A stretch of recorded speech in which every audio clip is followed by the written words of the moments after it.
Bonjour. Ouais. Je suis heureux de revenir 10 ans après, puisque j'étais déjà venu il y a 10 ans. Et je voudrais prendre un peu pour acquis ce que vous avez vu ce matin avec Patrick Veil. Donc, je reprendrai les premiers mots de la loi de 1905. La République assure la liberté de conscience, en estimant que les divers articles de la loi de 1905 ont été vus ce matin. Mais je pense que ce n'est pas inutile de rappeler que l'enjeu principal de la loi de 1905 a été la liberté de conscience. Et cette liberté de conscience, effectivement, c'est un enjeu dans de multiples pays, ce n'est pas seulement en France. Alors, si je ne vais pas revenir sur le détail de la loi, je voudrais quand même indiquer qu'il y a eu 3 positions types. On peut donner 3 portraits robots, si vous voulez, de conceptions divergentes qu'il y avait de la liberté de conscience chez les gens qui prenaient la séparation des églises et de l'État. La première position, symbolisée par quelqu'un comme Maurice Allard, qui était député socialiste du Var, estimait que la liberté de conscience et la liberté de religion étaient contradictoires parce que, disait Maurice Allard, la religion, c'est l'oppression des consciences. Et donc, la liberté de conscience excluait pour lui la liberté de religion. Alors, bon, en tant que personne, il avait tout à fait le droit d'avoir cette conviction. Le problème, c'est qu'il confondait sa position de libre penseur et la laïcité comme régulation sociopolitique, si vous voulez, des convictions et des croyances. Et donc, Aristide Briand lui a dit, mais votre projet, ce n'est pas un projet de séparation des églises et de l'État, c'est un projet de suppression des églises par l'État. La deuxième position peut être symbolisée par Émile Combes, qui était le président du Conseil jusqu'en janvier 1905. Émile Combes n'était pas l'anticlérical sectaire et borné qu'ont voulu en faire ses adversaires. J'ai d'ailleurs commis un roman historique à propos des amours authentiques d'Émile Combes et d'une princesse carmélite. Et à 68 ans, il a séduit une princesse qui en avait 34, donc c'est un peu un conte de fées pour adultes. Et il avait comme projet, et c'est sans doute grâce à ça aussi qu'il a séduit sa princesse, de républicaniser le catholicisme, mais de le républicaniser par le haut, par le haut, en le mettant un peu sous tutelle administrative. Donc son projet, c'était plus un projet de séparation de l'Église catholique et de Rome qu'un projet véritablement de séparation des églises et de l'État. Et donc pour lui, il mettait une distinction entre dogme qui pour lui était négatif et religion qui pour lui était positif. Et donc la liberté de conscience, c'était pour un catholicisme républicanisé, pour un catholicisme qui aurait été adogmatique. Évidemment, ce n'était pas l'avis du pape, vous en doutez bien. Donc cette laïcité, je l'appellerais laïcité intégraliste dans la mesure où ses partisans disaient qu'ils souhaitaient la laïcité intégrale. Et puis, il y a eu la laïcité dont vous a parlé donc, Patrick Veil ce matin, la laïcité de Ferdinand Buisson, qui a été le président de la commission, de Aristide Briand, qui a été son rapporteur, Jean Jaurès, qui les a soutenus, qui fait de la liberté de conscience une liberté inconditionnelle. La République assure la liberté de conscience. Et il n'y a pas de condition qui est mise, ni s'affranchir de la religion, ni républicaniser la religion. Et de cette liberté de conscience inconditionnelle, il découle 2 choses dans la loi de 1905. Il découle d'abord le libre exercice des cultes, c'est la suite de l'article 1, sous réserve des exceptions nécessitées par l'ordre public, mais mises dans la loi. Donc, ce n'est pas n'importe quoi qu'on peut baptiser ordre public. C'est vraiment des choses qui sont prévues dans la loi pour, disons, un ordre public démocratique. Et puis, la non-officialité, la suppression du régime des cultes reconnus qui n'est pas effectué en Alsace-Moselle, mais qui fonctionne dans le reste de la France et qui fait que les cultes ne sont ni reconnus, ni subventionnés, ni salariés. Et bon, à mon avis, ça permet peut-être une meilleure égalité dans la liberté de conscience que le régime alsacien-mosellan. Mais ce que je voudrais surtout dire, c'est que ça fait une fusée à 3 étages. Donc, le premier étage, c'est la liberté de conscience. Le second étage, c'est le libre exercice des cultes. Mais vous voyez, le libre exercice des cultes ne peut pas s'exercer au détriment de la liberté de conscience. Et par exemple, si actuellement, normalement, une crèche est interdite dans une mairie, c'est parce que ça symboliserait une croyance commune qui n'existe pas, la société est plurielle dans ses convictions, et donc on ne peut pas symboliser par un emblème religieux une croyance commune. Par contre, la personne privée peut tout à fait manifester des convictions religieuses, ça fait partie du libre exercice des cultes. Et puis le dernier étage, donc c'est la non-officialité, le non-financement. Et même dans ce que, en tant qu'Alsacien, et ma mère est alsacienne, donc nous autres Alsaciens, disons, on appellera la France de l'intérieur, eh bien, le non-financement ne prévaut pas contre le libre exercice des cultes, puisque la fin de l'article 2 dit que il y aura des aumôneries qui pourront être financées sur argent public dans les prisons, dans les hôpitaux, dans les internats des lycées, à l'armée, etc. Donc, si le libre exercice des cultes va en tension avec le principe du non-financement, eh bien, c'est le libre exercice des cultes qui l'emporte. Et c'est d'ailleurs à partir de cette fin d'article 2 qu'actuellement, vous avez des émissions religieuses à la télévision le dimanche matin, par exemple. Donc, si vous voulez, déjà, première conclusion qui me semble très importante, les interdictions qui peuvent être réalisées par la laïcité, et la laïcité peut légitimement avoir des interdits, elles doivent être bien connectées à la liberté de conscience. Et si elles sont déconnectées de la liberté de conscience, alors la laïcité apparaîtra injuste parce que ces interdictions frapperont forcément plutôt certains citoyens plutôt que d'autres. Ça ne sera pas la même égalité. Et donc, c'est ça que j'appelle un pacte laïque. Effectivement, je voudrais revenir sur cette notion. Et ce pacte laïque, il a 2 dimensions. Il a eu 2 dimensions en 1905. La première dimension, c'est le fait que et Maurice Allard et Émile Combes ont voté au bout du compte la loi de 1905. C'est-à-dire que ça a été un pacte entre laïcs. Malgré leurs divergences, finalement, il y a eu accord pour voter la loi de 1905 telle qu'elle a été adoptée par la Chambre et par le Sénat. Et donc, c'est le premier sens de l'expression pacte laïque pour moi. Les laïcs avaient des conceptions différentes de la laïcité, mais ils se sont finalement tous ralliés à la loi de 1905.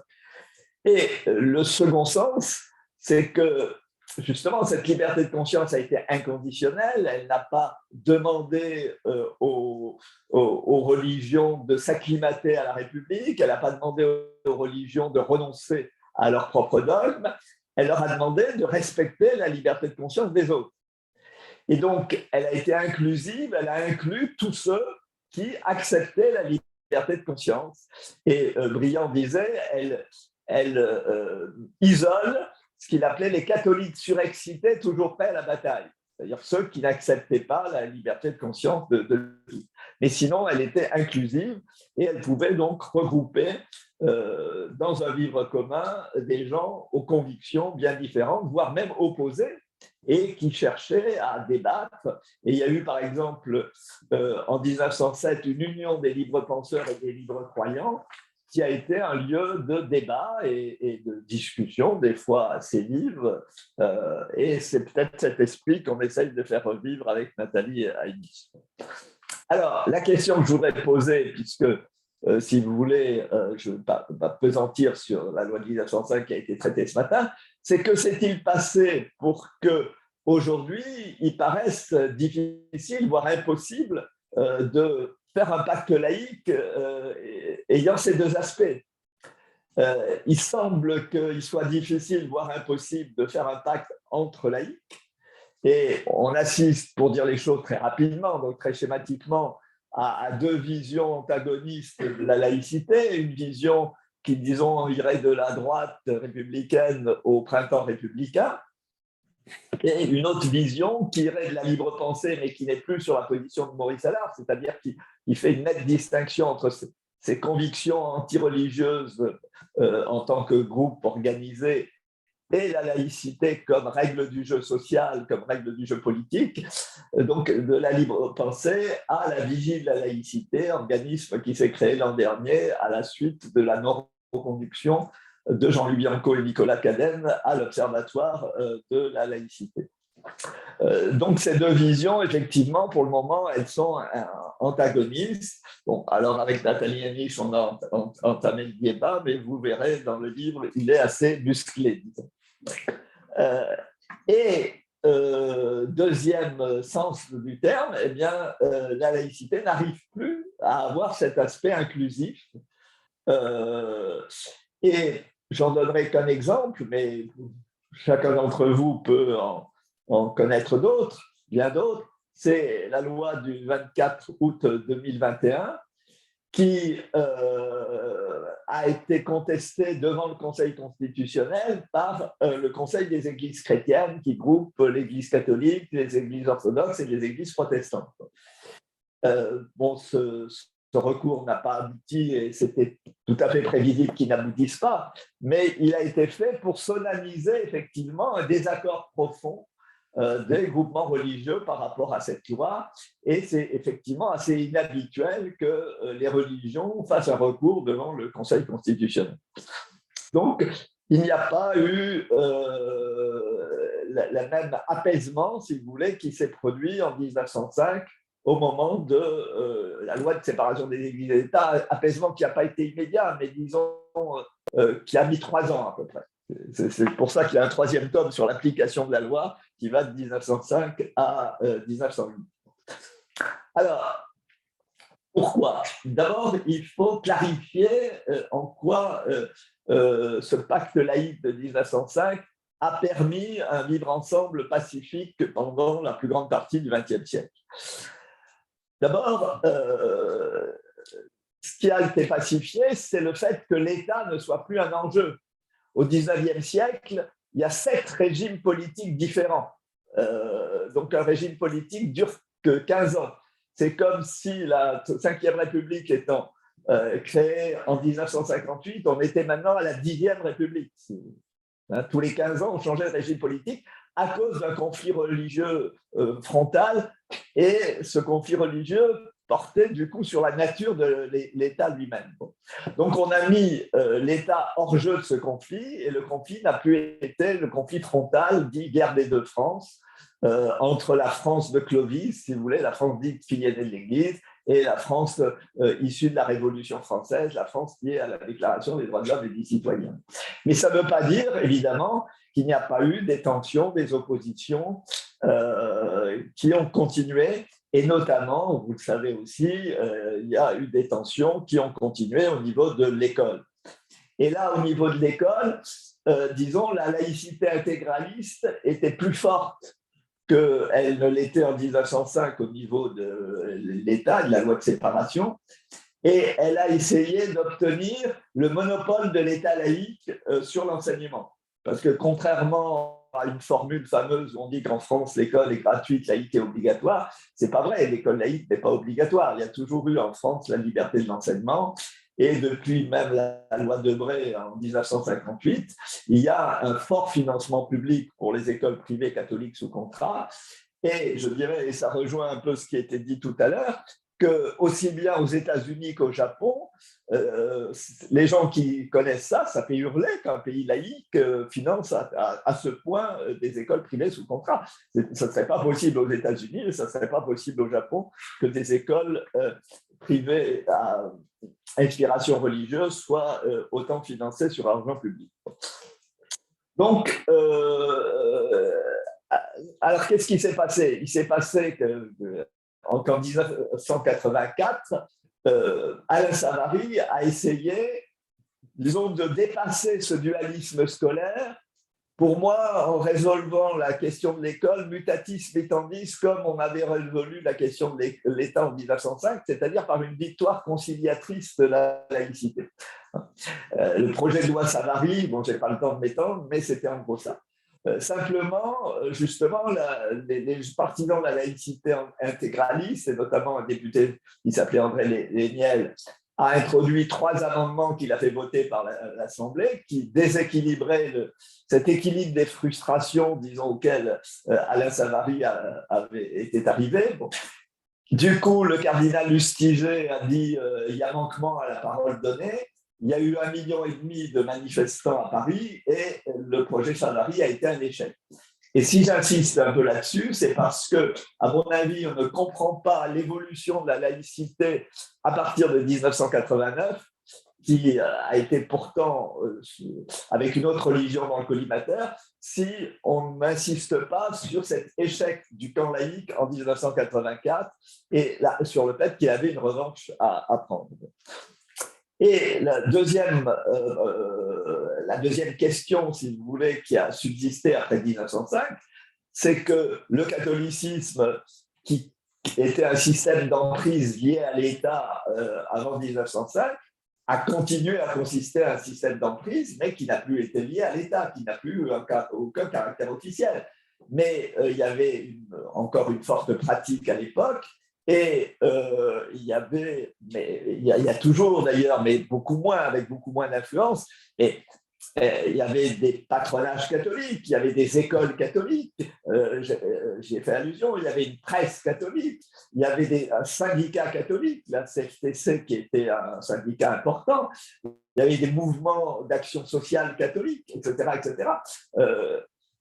Un individu pouvait naître et vivre et mourir encadré par l'Église catholique. Il y avait aussi la pratique très courante du confessionnal, là aussi qui existe toujours, mais qui est beaucoup moins pratiquée. Et la pratique du confessionnal permettait d'avoir un contrôle du clergé sur la vie intime des laïcs.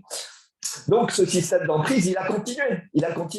Et il a continué jusqu'à Vatican II d'être en délicatesse avec l'État qui était considéré par l'Église catholique comme trop laïque. Là encore, on est passé du conflit frontal à des tensions, mais les tensions continuent à exister. Bon. Et face à ça, qu'est-ce qu'il y a eu? Il y a eu ce qu'on appelait, par exemple, les FOL, les fédérations d'œuvres laïques. Il y a eu des organisations qui se sont dit laïques et qui ont essayé de regrouper sous forme associative ou autres également des gens. Et puis, il y a eu aussi le Parti communiste, qui pendant quelques dizaines d'années, quelques décennies, a été un parti extrêmement important, qui faisait 25% des élections, on l'a oublié aujourd'hui, bon, et qui avait lui aussi ses mouvements de jeunesse, sa presse pour les jeunes, pour les adultes, son syndicat, la CGT, ses mouvements, le mouvement pour la paix, le MRAP, etc., et qui était également un système d'emprise qui, lui, alors trouvait la République trop capitaliste et qui, pendant des décennies, a été stalinien.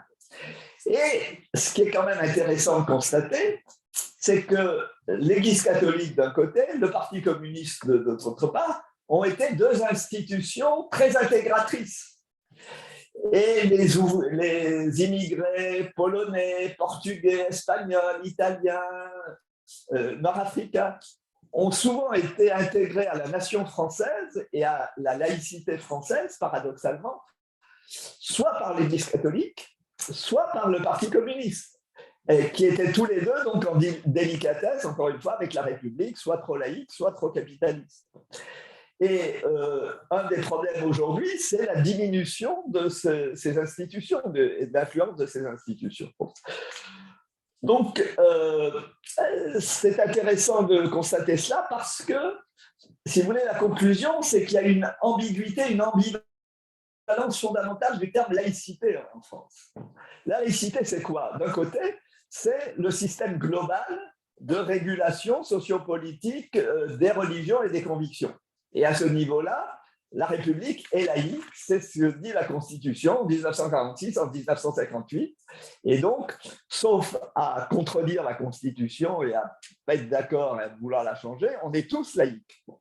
Mais laïque, c'est aussi, tout à l'heure, ce que j'ai parlé d'association laïque face au système d'emprise catholique. J'ai parlé du camp laïque qui a été défait en 1984 face aux partisans de l'école privée catholique, etc. Et là, laïque, ça veut dire des gens qui sont militants de la laïcité et qui ont certaines convictions propres.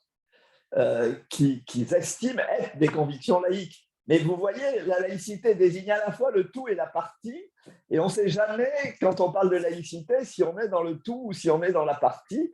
Et il faut, à mon avis, bien distinguer, bien clarifier les choses, parce que la laïcité comme règle du jeu global, c'est un principe républicain, mais un principe qui peut être aussi un principe des démocraties qui ne sont pas des républiques. Et c'est là, je crois, que les positions entre république et démocratie ne vaut pas, sauf à croire que la France a des valeurs complètement différentes de la Belgique, de l'Espagne, etc., ce qui est quand même problématique. Et puis quand on dit la République, on ne parle pas de la République italienne, ou on ne parle pas de la République allemande ou de la République états-unienne. En fait, c'est une manière de parler de la France et d'être un peu xénophobe des fois, sans le dire. Bon. Donc, il y a ça, il y a ce principe global, et puis il y a effectivement des gens dont la laïcité est une sorte de conviction propre. Claude Nicollet parle de laïcité intérieure, et c'est une conviction tout à fait respectable, mais ça devrait être différencié, si vous voulez, du terme global, et le fait que ce soit les mêmes termes crée un certain nombre de problèmes. Alors, je l'ai dit, en 1989, il y a eu un tournant. Et l'année 1989 est une année cruciale parce qu'il y a eu plusieurs événements qui ont fait système. D'abord, il y a eu la chute du mur de Berlin. Et la chute du mur de Berlin, ça symbolise le déclin d'une utopie socialiste au sens de l'abolition du régime capitaliste, d'une utopie marxiste, d'un grand récit séculier, si vous voulez, qui avait été porteur justement d'un système d'emprise face au système d'emprise catholique. Et d'espérance d'un avenir meilleur, d'un avenir autre, etc. La même année, 1989, c'est le bicentenaire de la Révolution française. Et le bicentenaire de la Révolution française, ça revivifie les idéaux révolutionnaires. Et la Révolution, ça n'a pas été un moment pacifique, ça a été un moment très conflictuel. Et le conflit des deux France, sous la Révolution, c'était un conflit violent. J'étais il y a quelques jours à La Roche-sur-Yon, en Vendée, et il y a encore en Vendée une primauté de l'école privée catholique sur l'école publique laïque. Et un professeur qui avait été avant enseignant des Deux-Sèvres m'a dit, quand je suis arrivé en Vendée, j'avais l'impression d'être dans un autre pays que les Deux-Sèvres, alors que les deux départements sont proches. Donc, on revivifie une période conflictuelle et il y a tendanciellement, là aussi je suis obligé d'être schématique pour être rapide, mais mon but est de vous proposer un schéma d'explication, il y a tendanciellement un républicanisme qui prend la suite des utopies socialistes, des utopies révolutionnaires qui sont en déclin, en désenchantement. Et c'est là où il y a cette fameuse opposition qui est faite, notamment par Régis Debray, entre République et démocratie, qui, pour moi, ne tient pas sur le plan conceptuel, mais qui a eu beaucoup d'emprise et qui continue à être faite aujourd'hui par un certain nombre de gens. Qu'est-ce que ça signifierait une république qui ne serait pas démocratique? D'ailleurs, la Constitution française dit que la France est une république laïque, démocratique, indivisible, laïque, démocratique et sociale. Le terme de démocratique fait partie des principes républicains. Troisième événement de l'année 1989, la fatwa de l'imam Khomeini contre l'écrivain Salman Rushdie. Je n'ai pas besoin d'insister, je pense, puisque Salman Rushdie ayant été agressé dernièrement, ça l'a remis au premier plan de l'actualité. Mais l'imam Khomeini, qui a pris le pouvoir en Iran auparavant, lance une fatwa condamnant à mort Salman Rushdie et l'écrivain est obligé de se cacher. Du coup, le danger qui était à l'Est avec l'URSS, etc., mais qui n'est plus à l'Est puisque le mur de Berlin s'est écroulé, devient l'islam politique. Et c'est la nouvelle menace, si vous voulez, entre guillemets, qui est ressentie comme telle. Et c'est là que, quatrième événement, un incident dans un collège de la grande banlieue parisienne, à Creil, 3 jeunes filles qui refusent d'enlever leur foulard ou voile islamique, les deux termes sont utilisés, évidemment, connotent des choses différentes, refusent d'enlever donc leur couvre-chef, disons, en classe, et cette affaire, à la surprise de tout le monde, devient une affaire nationale. Mais à mon avis, ça ne serait pas devenu une affaire nationale s'il n'y avait pas eu les 3 autres événements dont je vous ai parlé et s'il n'y avait pas eu la déroute laïque de 1984 qui faisait que tout ça a ressurgi. Mais, à mon avis, la laïcité dominante a changé à ce moment-là. Et d'ailleurs, en 2003, un homme politique, François Baroin, un des leaders de ce qui était à l'époque l'UMP, ce qui est devenu maintenant les Républicains, a fait un rapport auprès du Premier ministre qui se titule « Pour une nouvelle laïcité ».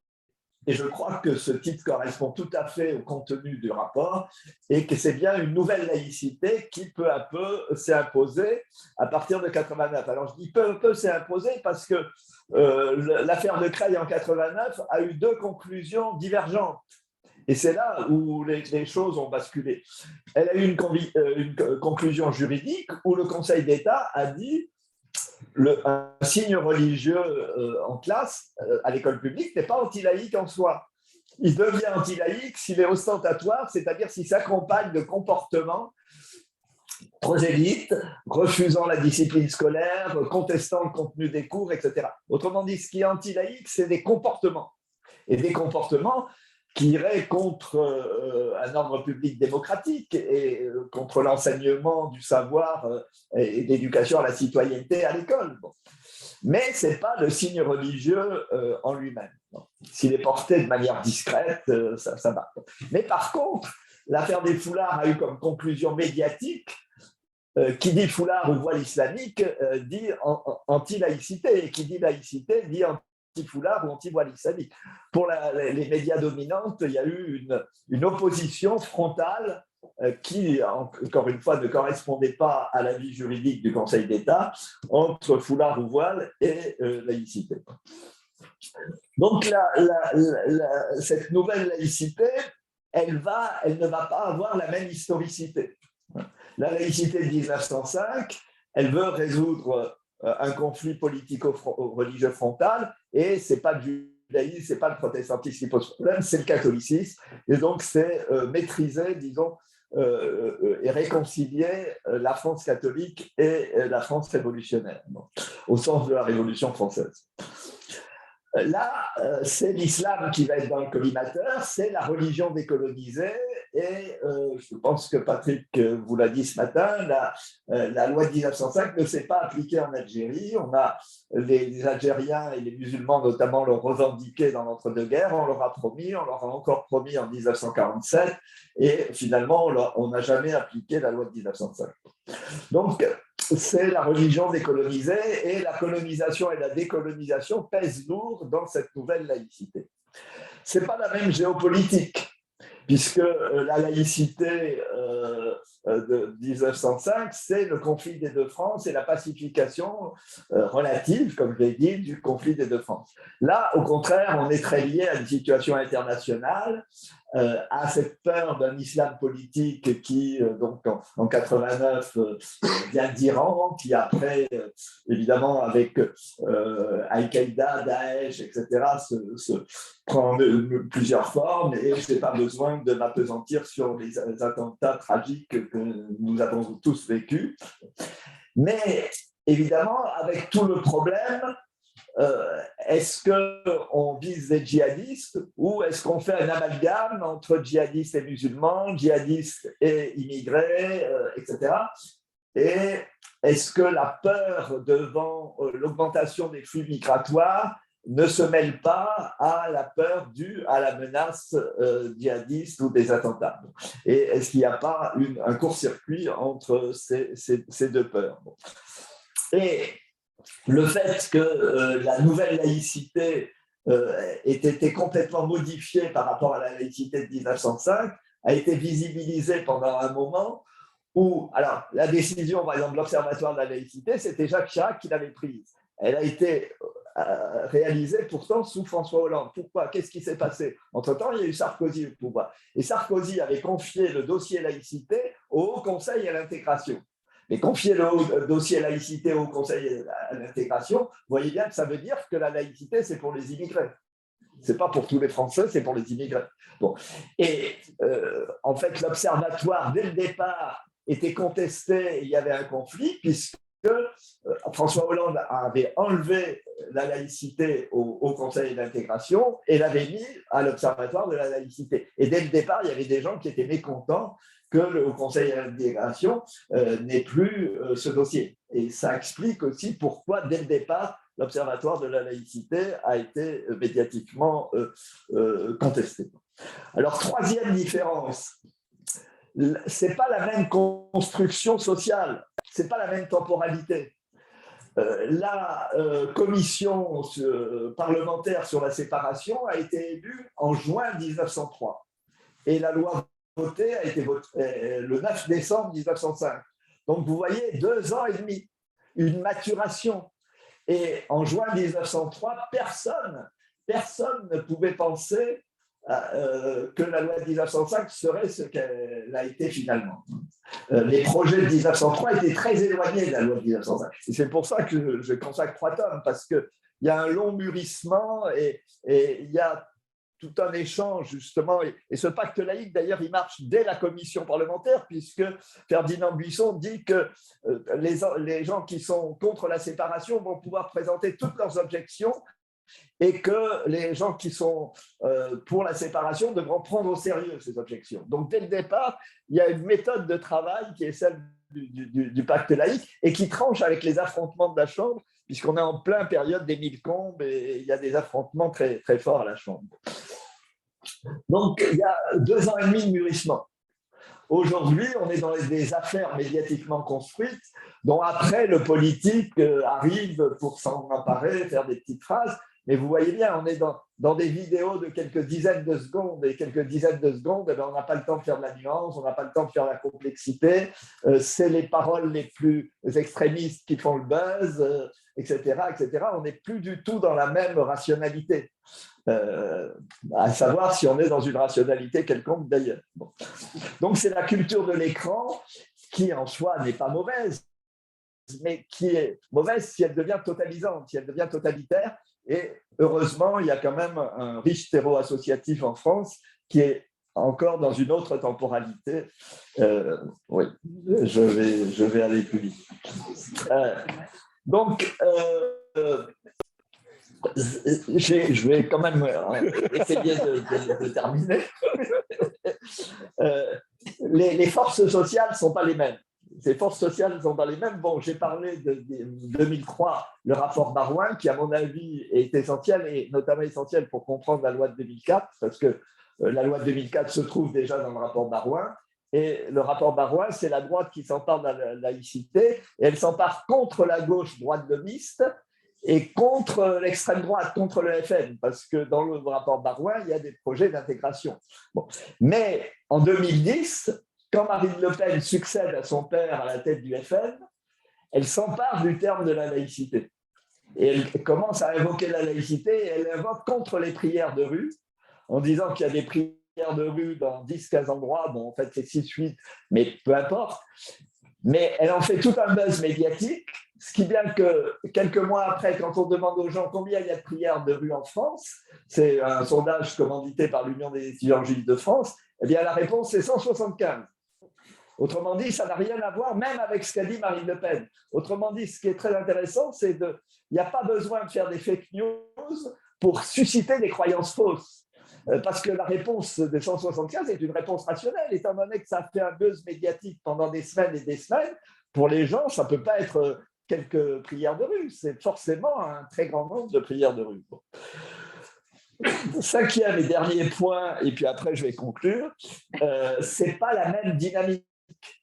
La laïcité de 1905, c'est un moment justement, Briand et Jaurès sont tous les deux socialistes. Buisson est radical socialiste, mais très proche du socialisme. C'est un moment d'espoir de changements sociaux. hein. Et Jaurès dit la laïcité n'existe que si elle est sociale. Donc, laïcité et réforme sociale sont étroitement connectées.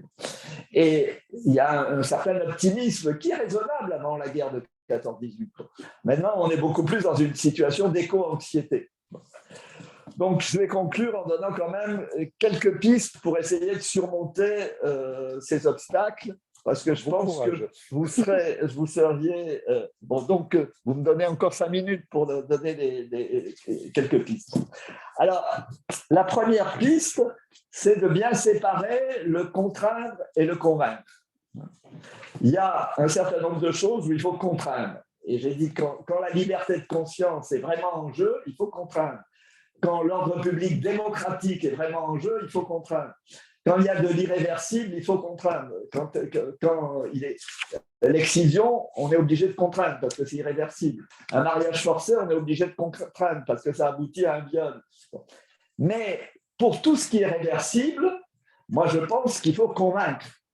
Et qu'il faut être dans le convaincre. On a tout à fait le droit d'être contre le voile, contre le foulard, contre tout ce que vous voulez, mais un vêtement, une tenue, ça s'enlève et ça se met. Alors, je ne dis pas que c'est facile de l'enlever, mais finalement, acquérir la liberté, c'est jamais facile et on est tous au milieu de contraintes et de déterminations multiples.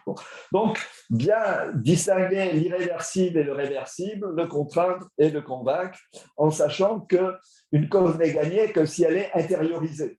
Et si elle n'est pas intériorisée, elle n'est pas gagnée. Bon. Ça, c'est la première chose.